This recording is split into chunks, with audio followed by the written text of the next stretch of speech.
The mind is a powerful thing that God has given us. He given us the mind to think. Here's the deal. We got to think correctly. A lot of people are not thinking correctly. They're thinking wrongly. And when you start thinking God thoughts, you are thinking correctly. Most of the time when you think your thoughts and they're not guided by God's spirit, we can sometimes be misguided in our thoughts. Thoughts are dynamic energy, and thinking or the mind is static, it's potential. So, what thoughts have come through your mind even on today? We've got to learn to filter out things that are not pleasing and good and of God's will.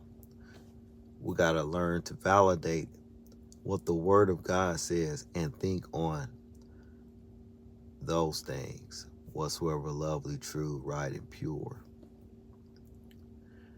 When we use our mind correctly, and we readjust, when we stop compromising on the things that are easy to think on, like a bill that's due, someone don't like you, past memory, that's easy. And when you think on those things, notice you have a lower energy. But when you start thinking what could be, it requires some motivation, some energy. And not everybody's willing to do that.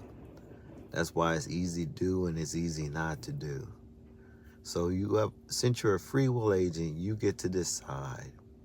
As Joshua said, as for me and my house, we're going to serve the Lord. You have a decision to make on today. I'm going to choose, not based off how I feel, because the way you feel is not going to allow you to start thinking positive. You've got to start thinking positive because of you are standing on God's promises, standing on the Word of God. And when we do this, it's going to be an aha moment. It's going to be a revelational testimony on what God has done through you and for you. And it's going to make an impact, not just on you, but people who are around you, people who live with you, and even your spouse and your children. So